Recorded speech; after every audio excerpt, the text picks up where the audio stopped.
Hello and welcome to Afro Entertainment. If you are new to this channel, please do well to subscribe and share this video. Hit the bell icon to get the latest videos. Zanzibar President Cyril Ramaphosa means business with uprooting corruption and officials are feeling the heat. On Tuesday, the ANC dropped a hot bombshell on these corrupt officials.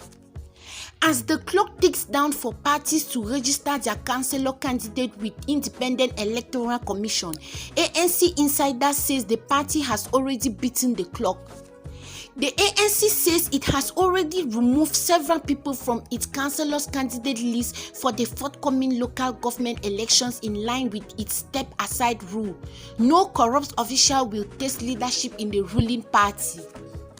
The governing party submitted its list of councillor candidates before 5 p.m. on Tuesday as required by the Electoral Commission. This after the ANC failed to do that during the Commission's initial deadline on 23rd August. The step-aside rule is surely frustrating leaders in the governing party. It took COVID-19 for the ANC to finally introspect, face its roots and its promises to cleanse itself of tainted and corrupt leaders. In August last year, after President Cyril Ramaphosa's spokesperson Kusela Diko had to take special leave after allegations of corruption linked to personal protective equipment at the height of the pandemic.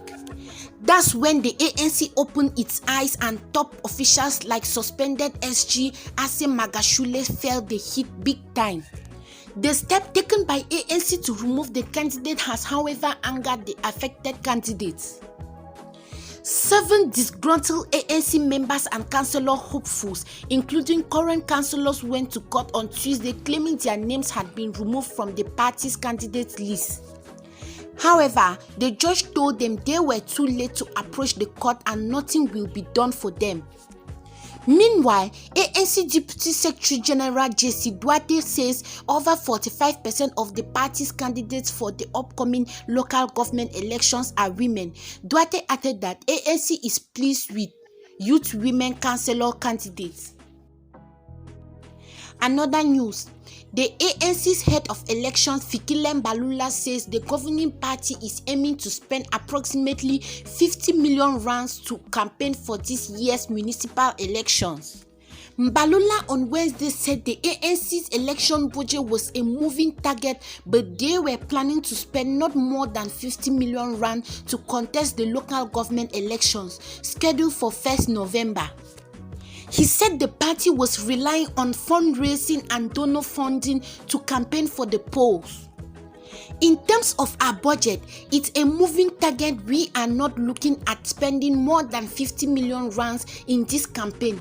It's a very short period of campaigning and we can live without other things, Balula said in an interview with 702.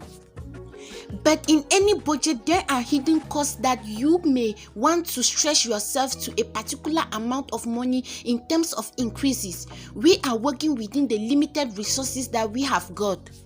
The ANC has suffered several blows in the lead up to the elections. This began with protests by its staff who were not paid their salaries for several months, as well as the party missing the Independent Electoral Commission's original deadline in August to submit councillors' candidates. But Mbalula said the party was working on its cash flow challenges, adding that democracy is an expensive exercise. Democracy and running a party political structure is tough, and the ANC is running a huge bill which it needs to reconsider in light of the new financial laws that govern political parties' funding. We rely on fundraising and donor funding, that is it. So we don't have our own assets that we rely on to give us more resources every month. While other parties have presented their mayoral candidates to contest the country's 8 metropolitan municipalities, the ANC said it had not yet decided on their candidates. Duarte said the party would carefully select its mayoral candidates and their provincial executive committees would nominate 3 names to stand as candidates. The nominated candidates will then be interviewed by the ANC's national leader for election. Duarte said the party preferred candidates who were long-standing members of the ANC with experience in government and a solid understanding of financial management. Thanks for listening, and please do well to leave your comments in the comment section.